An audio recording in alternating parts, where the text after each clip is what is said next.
Today feels like winter, even though it's the middle of spring. The birds are still out enjoying the wind, but soon it will snow. I'm going to make myself some hot tea so that I can go outside and watch them.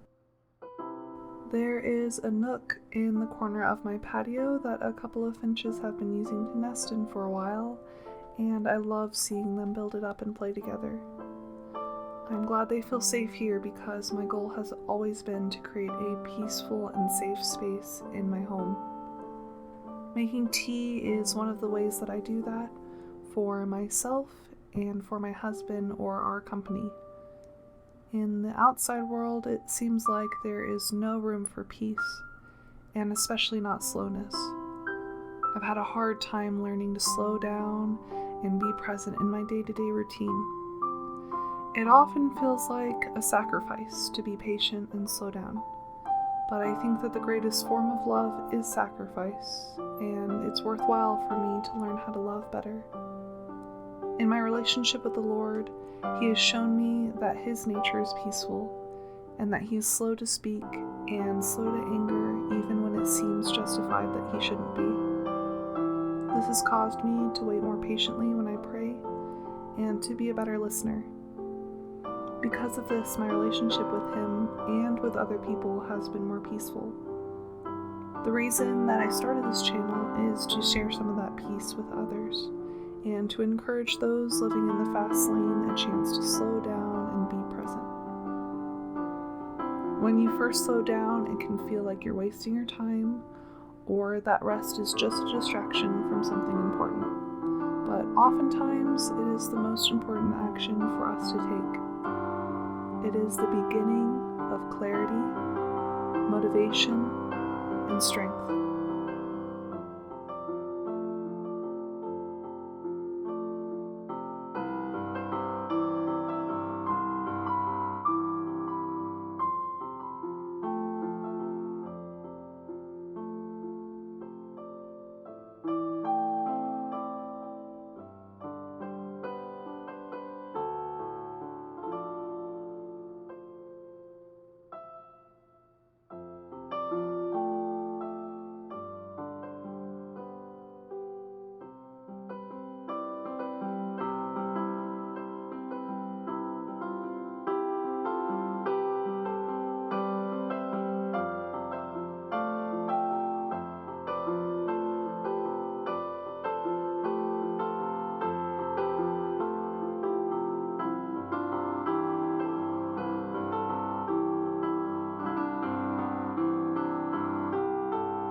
One of my greatest challenges with being patient is when it feels like I am drowning in responsibilities.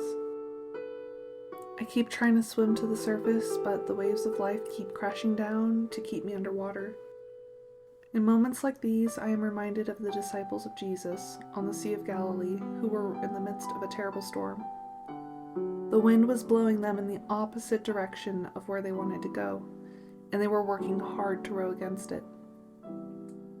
It says in the Gospel of Mark that Jesus was walking across all that chaos, intending to go past them and ahead to Bethsaida. But the disciples saw Jesus and started to panic because they thought he was a ghost. And it was in response to their fear that he came towards them and said, "It is I, be not afraid."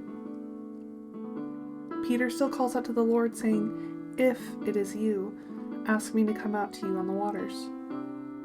He calls him, and Peter walks out in faith until he doubts, and then Jesus took him up out of the water and back into the boat, saying, "O you of little faith, why did you doubt?" Whenever I am in the middle of fear and chaos, I often find myself praying, "Jesus, where are you? Will you call me to you?" without realizing that I may not have the faith to walk out of the place of safety I'm already in. If God wants to go before me in the storm, I want to have peace within myself, enough not to panic when I am not in control, because the one who is in control is going where he called me to go. When I am afraid, he will sustain me in the storm, and he will reach out his hand to save me even when I doubt.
you.